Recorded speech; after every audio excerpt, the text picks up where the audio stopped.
turun tangan memberkati kami. Kami bersyukur Kami punya Allah yang begitu peduli akan setiap kehidupan kami. Kami bersyukur punya Allah yang begitu mengerti akan setiap kehidupan kami. Dan kami percaya bahwa Tuhan tidak pernah meninggalkan kehidupan kami sedetik pun juga. Bapa di sorga, mari Kau berbicara kepada kami di pagi hari ini, agar setiap kami memahami apa yang Tuhan mau untuk kami kerjakan dalam kehidupan kami. Urapi hamba-Mu Tuhan untuk menyampaikan firman Tuhan, dan biarlah hati kami yang mendengar seperti tanah yang subur, sehingga siap ditaburi oleh kebenaran firman Tuhan, dan dia akan terus berbuah dalam kehidupannya. Di dalam nama Tuhan Yesus kami sudah berdoa dan bersyukur. Haleluya, amin. Ya, shalom.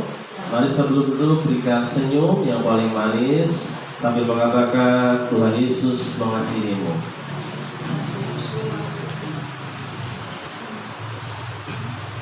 Ya saudara, sungguh bersyukur kita masih dengan tema besar kita, yaitu never give up.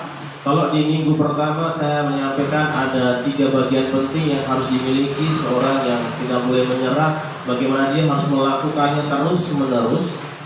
Kisah tentang janda itu saudara, yang dia tidak pernah berhenti datang kepada hakim yang tidak benar. Yang kedua adalah dia harus punya tujuan yang jelas.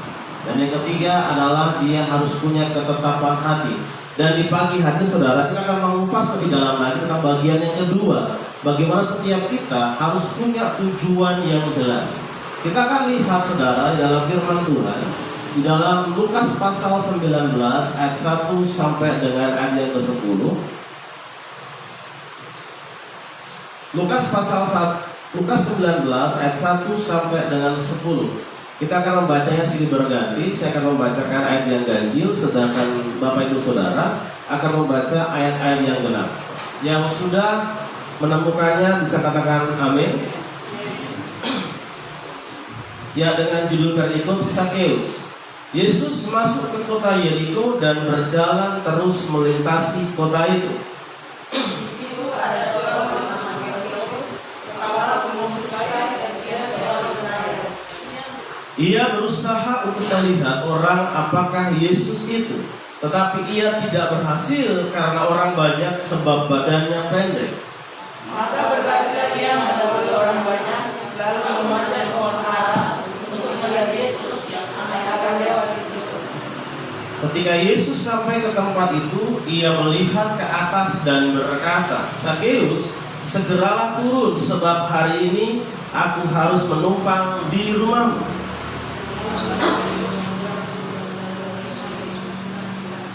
Ya, ayat 6 saudara, 1, 2, 3. Lalu Sakeus berjalan turun dan menerima Yesus dengan sukacita. Tetapi semua orang yang melihat hal itu bersungut-sungut katanya, "Ia menumpang di rumah orang berdosa." Maka Sakeus berdiri dan berkata kepada Tuhan, "Tuhan, setengah dari milikku akan kuberikan kepada orang miskin, dan sekiranya ada sesuatu yang berasal dari orang akan kukembalikan 4 kali lipat." Kata Yesus kepadanya, "Hari ini telah terjadi keselamatan kepada rumah ini, karena orang ini pun anak Abraham. Sebab anak manusia datang dari orang yang beriman." Ya, puji Tuhan saudara, saya katakan bahwa kita akan belajar sama-sama di hari ini dalam sebuah topik kecil mengenai tujuan yang jelas. Kalau kita memperhatikan kisah Sakeus, kisah yang luar biasa, bagaimana seorang yang biasanya hidup dengan hal-hal yang mudah, dia menikmati uang yang banyak, tapi pada waktu itu saudara, dia harus berdesak-desakan, dia harus berlari untuk berjumpa dengan Yesus. Kita akan lihat bersama-sama di bagian ayat yang ketiga saudara. Kita akan baca sama-sama, di depan juga ada. Perhatikan teksnya warna kuning. 1, 2, 3. Ia berusaha untuk melihat orang apakah Yesus itu, tetapi ia tidak berhasil karena orang banyak sebab badannya pendek. Saudara, kalau kita cerita atau kita mendengar cerita tentang Sakeus, kita tahu bahwa Sakeus punya tujuan yang jelas dalam kehidupan dia. Ketika dia mendengar bahwa Yesus datang di kota itu, maka dia punya tujuan yang jelas. Dia hanya ingin melihat siapakah Yesus itu. Itu tujuannya sangat jelas. Dia hanya ingin melihat seperti apa Yesus. yang sedang dibicarakan oleh banyak orang, yang sedang viral. Bagaimana banyak orang melihat dia, bagaimana banyak orang melihat bagaimana Yesus membuat mukjizat. Dan ada sebuah kerinduan, ada sebuah keinginan yang begitu besar, di mana Zakheus ingin berjumpa dengan Tuhan Yesus. Itu sebuah tujuan yang sangat jelas. Tidak ada tujuan yang lain yang dia miliki. Dia tidak pernah membayangkan juga di akhir cerita bagaimana Yesus menumpang di rumahnya. Karena tujuannya bukan untuk itu. Tujuannya hanya ingin melihat. Tujuannya bukan ingin mencari kesembuhan. Tujuannya bukan ingin mencari mukjizat. Tidak. Ada banyak orang ketika mengikut Tuhan yang akhirnya punya tujuan hidup yang tidak jelas. Yang harusnya kita berfokus kepada Tuhan, tapi akhirnya fokus kita mulai berubah. Fokus kita mungkin mencari mukjizatnya, mencari anugerahnya, mencari kebaikannya, mencari berkat-berkatnya, saudara. Tapi kita lupa esensinya sesungguhnya apa. Harusnya kita mencari Yesus. Sumber berkat itu bukan mencari berkat Tuhan. Sama dengan Zakheus, saudara, dia punya tujuan sangat jelas, di mana dia hanya ingin melihat siapakah Yesus itu. Saudara, muncul sebuah pertanyaan bagi kita, mengapa kita harus punya tujuan yang jelas? Itu pertanyaannya. Kenapa kita harus punya tujuan yang jelas? Saudara, sudah gambar tentang gambar panah, di mana orang harus menuju sebuah titik.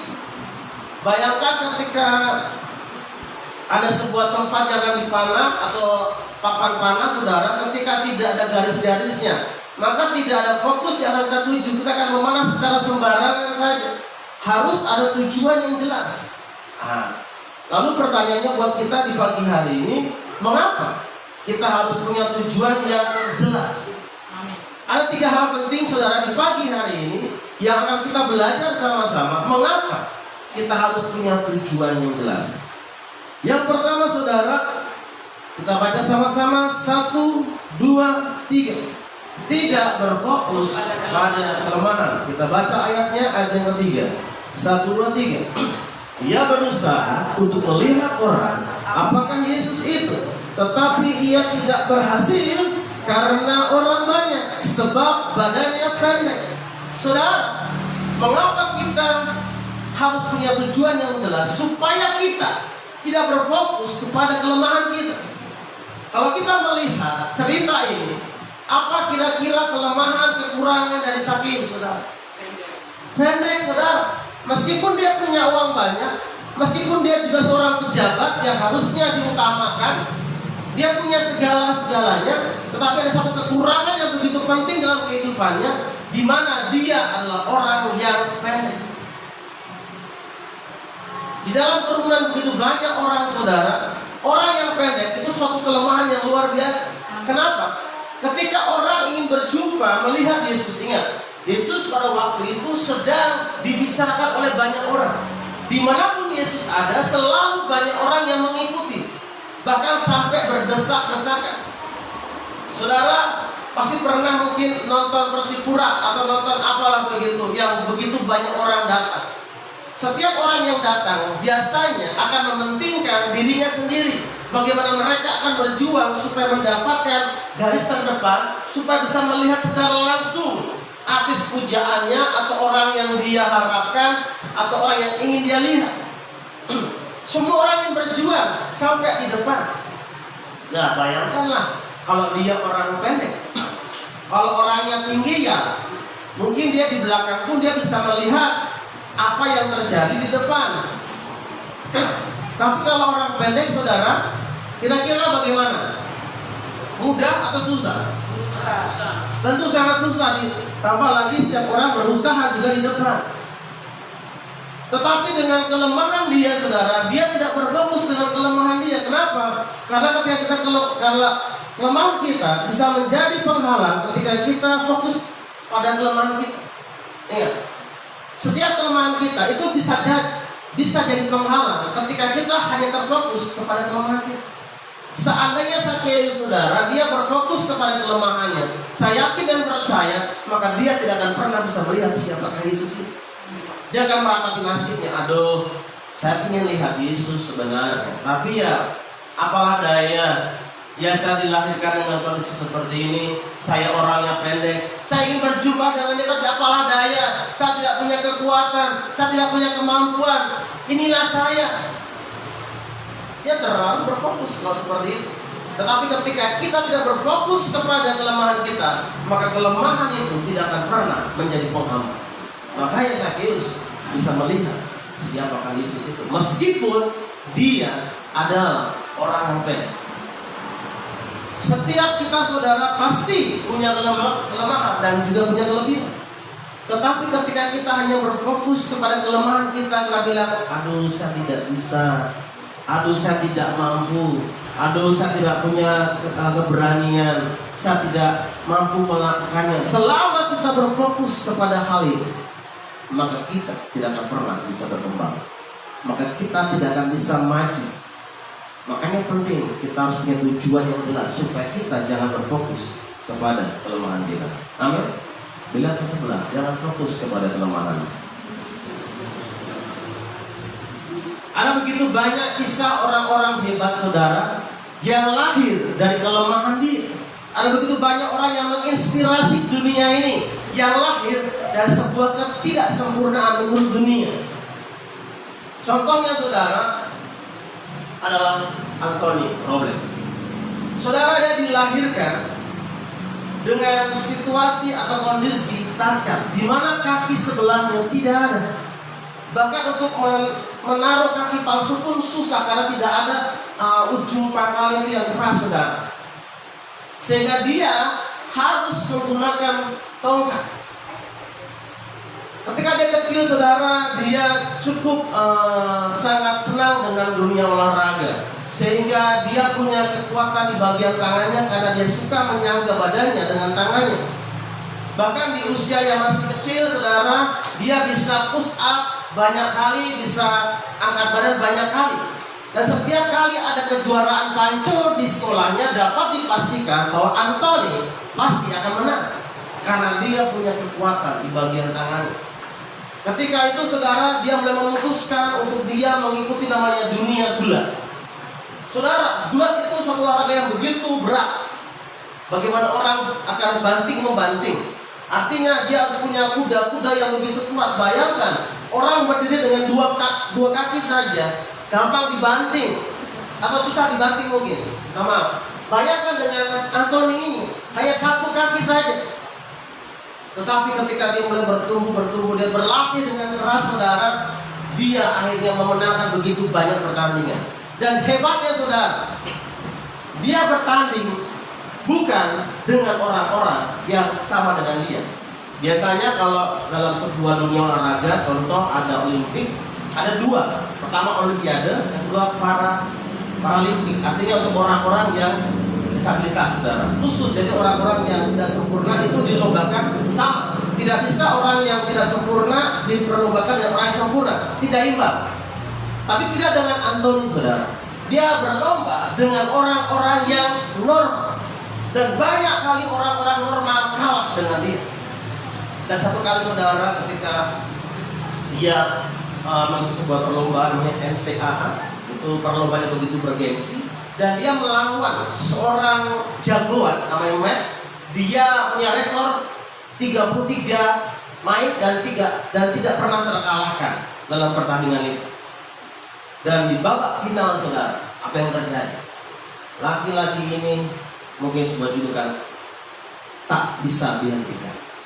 Dan benar, ternyata pria ini tidak bisa dihentikan. Laki-laki itu saudara dikalahkan sama Anthony. Dan karena mau dikalahkan, apa yang terjadi? Matt lari ke belakang karena dia malu, dia dikalahkan sama orang yang tidak sempurna. Bayangkan saudara, dia orang yang dilahirkan dengan tidak sempurna. Ya, bagaimana dia bulat saudara? Lawannya sempurna tapi dia tidak punya kaki.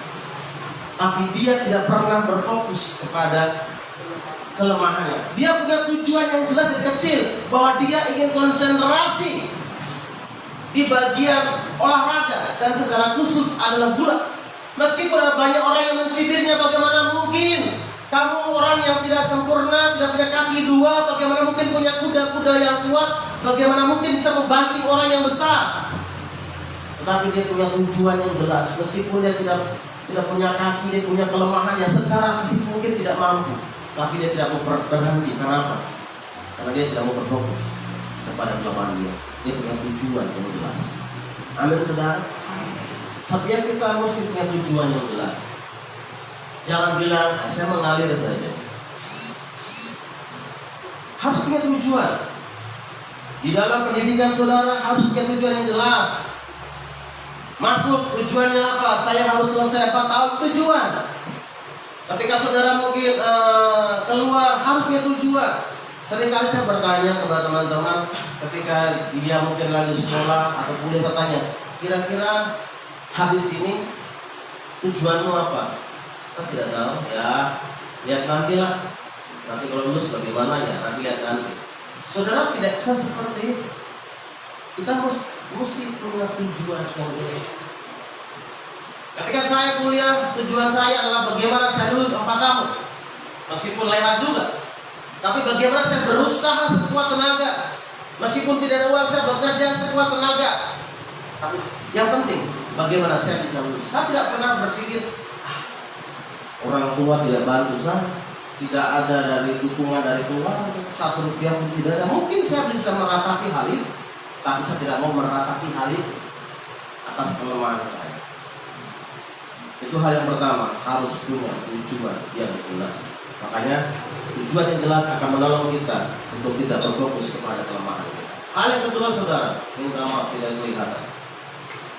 Ya, yang kedua, saudara, mengapa kita harus punya tujuan yang jelas? Kita akan baca sama-sama, semoga kelihatan. 1, 2, 3. Melahirkan ide atau jalan keluar. Coba perhatikan saudara di dalam ayat yang keempat. Ayat yang keempat, saudara.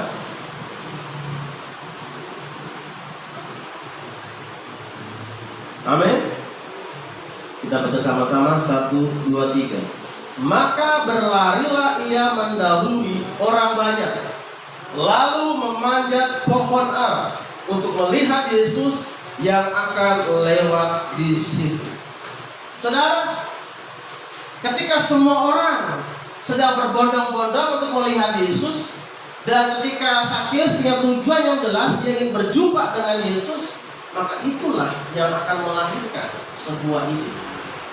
Wah, dia sadar bahwa kalau dia berdesak-desakan, dia tidak mungkin bisa menang dengan orang-orang yang punya badan besar, yang tinggi-tinggi, apalagi dia dari belakang. Kemudian dia melihat pohon ara, saudara. Muncul sebuah ide, dia harus memanjat pohon ara. Itulah jalan keluar yang dia dapatkan. Kenapa? Dia fokus kepada tujuan itu. Dia lihat di pohon ara, wah ini bagus ini. Kalau saya naik pohon ara, maka saya bisa melihat dengan lebih jelas. Meskipun ada banyak orang yang ada di situ, maka saya punya pandangan yang lebih luas. Karena saya ada di posisi yang lebih tinggi. Dan ternyata posisi di atas itu menjadi daya tarik dari Yesus. Saudara, kalau kita melihat sesuatu yang berbeda, biasanya kita akan fokus kepada hal yang berbeda. Contoh, kalau kita memperhatikan semua orang, 10 orang ya, memakai baju warna merah, tapi 1 orang menggunakan baju warna putih, maka kecenderungan fokus kita melihat kepada yang berbeda, bukan kepada yang sama. 10 orang, 9 orang pakai warna merah, 1 orang pakai warna putih. Kecenderungan kita akan melihat sesuatu yang berbeda. Sama juga dengan Sakeus, ketika dia naik pohon ara, maka itu menjadi sebuah daya pikat, di mana itu hal yang berbeda. Tidak diceritakan pada waktu itu apakah yang naik pohon hanya Sakeus saja, ataukah ada orang-orang yang lain. Tetapi dari cerita ini kita bisa melihat bahwa kemungkinan Sakeus yang naik, tidak ada orang lain. Karena tidak diceritakan bahwa orang lain juga naik. Artinya dia begitu berbeda dibandingkan orang-orang lain. Dan disitulah ide yang luar biasa yang dimiliki oleh Sakeus. Karena apa? Karena dia fokusnya jelas. Saudara, ketika tujuan jelas, maka semua daya dan upaya akan terfokus untuk satu titik yang melahirkan banyak cara untuk mencapai. Bayangkan kalau di depan kita ini banyak hal yang mau dikerjakan, bingung mau mana yang dikerjakan. Tapi kalau tujuannya jelas, maka semua daya, semua upaya, semua tenaga, semua pikiran kita akan terfokus kepada tujuan yang kita mau tuju. Saudara, dalam olahraga, contoh basket atau mungkin sepak bola, setiap pemain punya tujuan yang jelas. Bagaimana mereka harus memasukkan bola itu ke dalam keranjang basket atau mungkin dalam gawang. Coba bayangkan kalau seandainya basket tanpa keranjang dan sepak bola tanpa gawang, bagaimana jadinya? Tidak ada tujuan yang jelas yang mau dicapai. Ini mau apa sebenarnya? Tendang saja, bingung mau bikin apa. Tapi karena tujuannya jelas, setiap tim akan mencoba membobol gawang lawan. Maka saudara, ada begitu banyak cara untuk bagaimana membobol gawang lawan. Bahkan ada banyak strategi yang diciptakan untuk bagaimana bisa memasukkan bola di kandang lawan. Ada pola 4-3-3, ada pola namanya 5-3-2. Intinya setiap pola yang dilakukan hanya untuk memasukkan bola di gawang lawan. Ada yang bisa pakai penalti, ada yang bisa pakai tendangan bebas, ada yang pakai mungkin tendangan sudut lain sebagainya. Itu melahirkan ide yang luar biasa karena tujuannya jelas. Bayangkan kalau tujuannya tidak jelas, bagaimana bisa melahirkan ide? Bingung, akhirnya menjadi kabur. Gereja di Cina, contoh bagaimana gereja melahirkan sebuah ide karena mereka punya tujuan yang jelas. Setiap orang percaya tahu bahwa tujuan mereka adalah datang menyembah Yesus. Tetapi permasalahannya di Cina, tidak semudah di Papua kita bisa beribadah seperti ini. Kita mungkin bisa khotbah di pasar, kita bisa dengarkan firman Tuhan di mana-mana, kita bisa bawa Alkitab kemana-mana. Tapi tidak untuk di Cina. Itu negara komunis, saudara. Bahkan gereja pun ada, tapi itu di bawah pemerintah, diatur pemerintah. Sehingga muncullah ide gereja bawah tanah. Itu bukan gereja yang di bawah tanah, saudara, tapi mereka gereja yang sembunyi-sembunyi supaya tidak kelihatan. Ada begitu banyak cara, ada begitu banyak ide hanya untuk bisa berjumpa dengan Yesus. Tujuannya adalah Yesus. Ada orang yang pura-pura belajar, jadi mereka kumpul sebuah kelompok dengan cara membawa buku pelajaran. Ketika mereka beribadah, buku standby di samping mereka. Begitu ada rahasia, Alkitab simpan, buku pelajaran keluarga. Supaya apa? Supaya mereka bisa beribadah. Itu ide yang keluar. Dan ada begitu banyak ide yang muncul. Karena apa? Karena mereka tahu tujuan mereka jelas untuk memuji dan memuliakan nama Yesus. Amin, saudara. Kita baca nilainya, saudara. 1, 2, 3. Ketika tujuan kita datang kepada Tuhan jelas, maka tidak ada yang dapat menghambat untuk kita datang menghampirinya, dan kita akan menemukan banyak cara untuk bersekutu dengannya. Kalau kita punya fokus jelas, kita mau datang kepada Tuhan, saudara, penghambat apapun tidak bisa menghambat kita. Mau hujankah, mau apapun kah, selama kau masih bisa melangkah, engkau akan menemukan begitu banyak cara untuk bisa berjumpa dengan Tuhan. Satu kali, saudara, saya mau pergi ke gereja. Waktu itu saya belum beli mantel, tapi itu hujan cukup deras. Tapi saya masih kuat, saya masih sehat. Dan tujuan saya bagaimana saya bisa mencapai gereja beribadah. Payung tidak ada, mantel tidak ada. Apa yang saya lakukan? Muncul ide, ya sudah, saya bungkus, saya masukkan baju-baju dalam plastik, baju gereja. Kemudian saya menggunakan baju biasa saja. Ke gereja naik motor basah-basah. Sampai di gereja, masuk kamar mandi, baru tukar baju yang sudah saya siapkan. Itu ide, saudara. Ada orang bilang, aduh hujan jadi, mau bagaimana lagi? Tidak bisa pergi beribadah. Aduh tidak punya uang jadi, tidak bisa pergi ke gereja. Saudara, coba waktu saudara, contoh seperti kemarin ini ya, ada tes PNS, saudara. Tujuannya jelas mau jadi PNS. Saya yakin semua daya upaya akan kita keluarkan untuk bisa tembus atau ada di tempat lokasi penerimaan. Mau pinjam uang tetangga kah, mau jual apakah, itu mau muncul idenya. Tetapi kalau untuk Tuhan, saudara, kalau tujuan jelas untuk Tuhan, tidak ada yang menghambat untuk saudara berjumpa dengan Tuhan. Ada banyak ide. Saya tipe orang kalau tidur itu mati. Kalau tidur mau ada gempa kan, mau ada apa kan, saya tidak akan terganggu. Tetap saya tidur dengan begitu nyenyak, saudara. Jadi bagaimana caranya? Kalau saya mungkin ingin bangun di jam tertentu, saudara. Caranya adalah, bagi saya, setiap kita berbeda-beda. Saya gunakan namanya alat lapis-lapis. Contoh, saya mau bangun jam 5, maka saya akan menggunakan 5 kali alarm. Jam 4 lebih 50 bunyi. Kalau dia batal, gagal, ada cadangannya. Jam 4 lebih 52 gagal lagi. Jam 4 lebih 54 sampai jam 5 teng, baru saya bisa bangun. Kadang-kadang saya pakai pola seperti itu. Yang penting saya mau ketemu dengan Tuhan. Saya harus melahirkan sebuah ide. Saya tahu kelemahan saya, tapi saya tidak mau berpaku kepada kelemahan saya.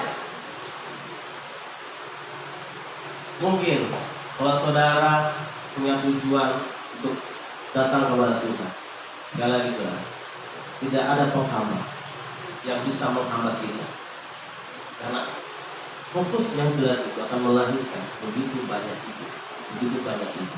Dan ini berlaku dalam begitu banyak hal kehidupan, dalam pendidikan saudara, di dalam pekerjaan saudara, dalam apapun yang kita kerjakan itu berlaku.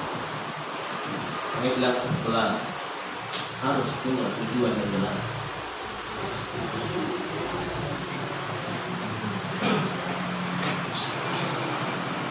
Saudara, yang ketiga, mengapa kita mesti punya tujuan yang jelas? Kita baca sama-sama. 1, 2, 3. Tidak membuang waktu untuk yang tidak jelas. Kita lihat, saudara, Sakeus dari awal tadi, di ayat yang ketiga, dia punya tujuan jelas. Dia ingin melihat siapakah Yesus itu. Maka dia menggunakan semua daya, upaya, energi dia, semua hanya terfokus kepada Yesus. Dikatakan di firman Tuhan, dia berusaha. Kata berusaha, maka dia harus mengeluarkan sebuah energi, mengeluarkan sebuah tenaga untuk mencapai apa yang sedang dia inginkan. Dan ternyata dia tidak cukup hanya berusaha saja. Dikatakan di firman Tuhan, dia apa? Dia berlari. Orang lari dengan orang jalan, kira-kira energinya habis yang mana? Orang lari. Orang bisa jalan mungkin 1 kilo, tapi orang yang tidak pernah lari, suruh dia lari 5 meter saja, bosan, lidah dasi, saudara. Bayangkan, seorang pendek ini yang mungkin sudah tua usianya, dia seorang pejabat, dia harus berlari, menghabiskan semua tenaganya, dan dia memanjat. Saya tidak tahu, ini Sakeus ini punya pengalaman dari mana memanjat. Ini orang penting loh, saudara, pejabat. Ya mungkin dia sudah mungkin dulu pernah lah dia panjat waktu kecil gitu kan. Tetapi ketika dia sudah besar, mungkin sudah agak-agak kaku begitu ya. Coba kalau kita tidak pernah panjat sekian lama, coba suruh manjat, pasti kaku kan? Mungkin juga gemetar juga. Tetapi dia tidak mau pusing akan hal itu. Yang penting dia menghabiskan semua energinya kepada tujuan yang ingin dia mau tuju.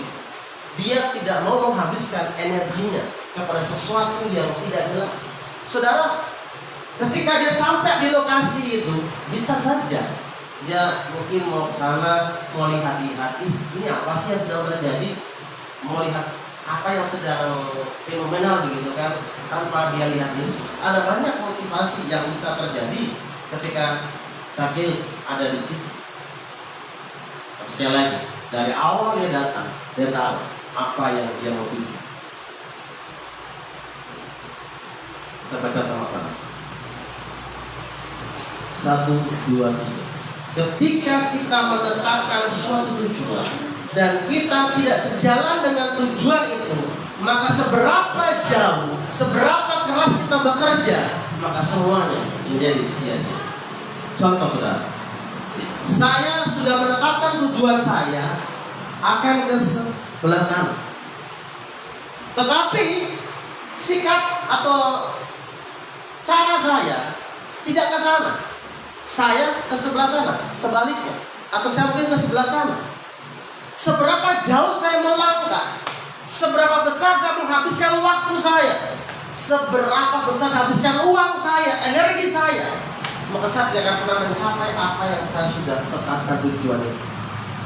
Oh, saya tetapkan ke utara, maka saya harus melangkahkan kaki saya ke utara. Saya kerahkan semua tenaga saya ke utara, bahkan saya kerahkan semuanya habis-habisan ke utara. Sama dengan Zakheus. Ketika dia menetapkan bahwa saya ingin berjumpa dengan Yesus, maka dia berusaha, dia berlari, dia panjat, makanya dia bisa berjumpa dengan Yesus. Bahkan bonusnya, Yesus menumpang di rumahnya. Amin saudara. Karena dia searah dengan apa yang ingin dia tuju. Kalau engkau datang ke sini, ke Jayapura, mungkin ada daerah, tujuanmu untuk sekolah, tujuan untuk kuliah, maka kerahkanlah semua tenagamu ke situ. Jangan kau kerahkan tenagamu untuk sibuk bermain, sibuk mungkin jalan-jalan. Itu penting, tapi harus kita kerahkan semua tenaga kita untuk tujuanmu. Kalau kau punya tujuan, saya ingin berusaha, kerahkan semua tenagamu, daya upayamu, keringatmu, habis-habisan untuk tujuanmu itu. Kalau engkau ingin mendapatkan sesuatu, maka tenagamu harus searah dengan apa yang menjadi tujuan. Yang terakhir saudara, kita akan membaca nilai 1, 2, 3. Mengikut Yesus, tetapi kompromi dengan dunia, itu sama saja dengan tujuan ke kanan, tetapi berjalan ke arah kiri. Sekali lagi, mengikut Yesus tetapi kompromi dengan dunia, itu sama saja. Engkau pingin ke kanan, tapi kok jalannya ke kiri. Engkau pingin ke surga, tapi jalannya ke neraka. Sama saja. Jangan sampai ya saudara, Tuhan sudah kasih berkat di depan, dan tujuan kita akan mencapai berkat itu. Tetapi kita putar. Kapan mau sampai ke berkat itu? Sebenarnya kau bisa mencapai berkat itu mungkin dengan cepat, tapi sayang sekali arahmu salah. Kau pergi ke sebelah kiri, kau tidak pergi ke sebelah kanan, tempat berkat itu ada. Saudara, kadang-kadang saudara, ketika saya dalam sebuah titik diperhadapkan dengan sebuah situasi, apakah mau kompromi dengan Tuhan atau tidak? Saya bayangkan begini, saya sudah mengikut Tuhan bertahun-tahun, saya sudah berjuang habis-habisan dengan menjaga kehidupan kudus saya. Tapi kalau hanya gara-gara ini saya jatuh, macam sia-sia yang saya sudah kerjakan bertahun-tahun, yang saya jatuh bangun, kita rugi begitu, ulang dari awal lagi. Untuk itu saudara, tujuan kita itu jelas. Kalau kau mengikut Tuhan, ya ikut saja dengan Tuhan. Jangan kau terpancing dengan kiri kanan. Itu sama seperti kepingin ke kanan, tapi kau lari ke kiri. Dan biarlah saudara firman Tuhan di pagi hari ini menolong kita, supaya setiap kita punya tujuan yang jelas. Ketika kita punya tujuan yang jelas, saya percaya kita tidak akan pernah menyerah sampai tujuan yang kita harapkan itu tercapai. Ketika tujuan kita jelas, maka kita menjadi orang-orang yang tidak berfokus kepada kelemahan kita. Ketika tujuan kita jelas, saya percaya bahwa dia akan memunculkan begitu banyak ide, jalan keluar untuk kita bisa mencapai tujuan. Dan saya percaya ketika kita punya tujuan yang jelas, maka kita tidak akan pernah menghabiskan energi, usahamu, perjuanganmu, semua yang memiliki dengan sesuatu yang tidak jelas. Biarlah di pagi hari ini lagu pujian yang mengatakan jangan pernah menyerah menjadi komitmen kita. Bahwa kita tidak boleh pernah menyerah dengan tujuan ini. Tuhan tak pernah janji langit selalu terbilang, tetapi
bahwa kehidupan akan lebih mudah.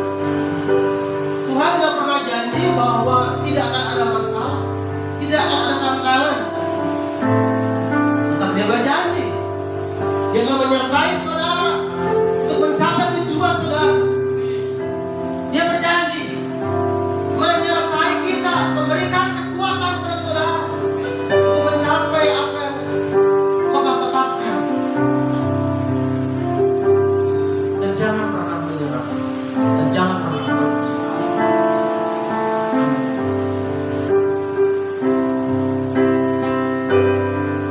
Tuhan tak pernah janji langit selalu biru, tetapi Dia berjanji selalu menyertai.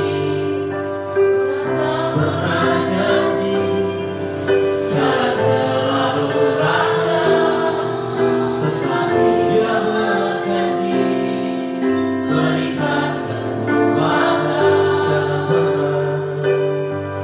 Jangan pernah menyerah, jangan berputus asa. Mujizat Tuhan ada saat hati menyembah. Jangan pernah menyerah, jangan berputus asa. Mujizat Tuhan ada bagi yang setia percaya. Terima kasih Tuhan Yesus.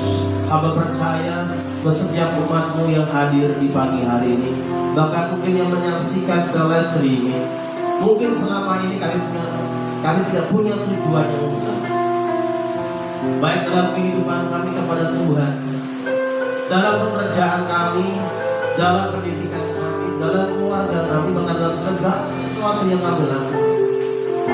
Kami seperti ada dalam sebuah persimpangan jalan.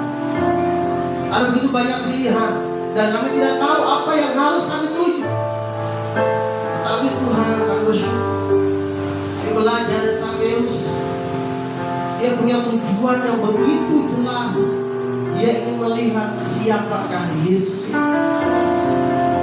Kalau mungkin juga tujuanmu mengikuti Yesus belum jelas, biarlah di pagi hari Kau menetapkan suatu tujuan yang jelas, agar itu menolong engkau tidak berpusat pada kelemahan-kelemahan, akan menolong engkau sehingga kau akan mampu melahirkan ide-ide yang cemerlang. Dan saya percaya engkau tidak akan menghabiskan energi dari sesuatu yang tidak penting. Terima kasih Tuhan Yesus. Kami percaya mujizat masih ada buat kami. Kami percaya bahwa Tuhan tidak pernah meninggalkan kami. Di dalam nama Tuhan Yesus kami berdoa dan bersyukur. Mari semua katakan amin. Tuhan Yesus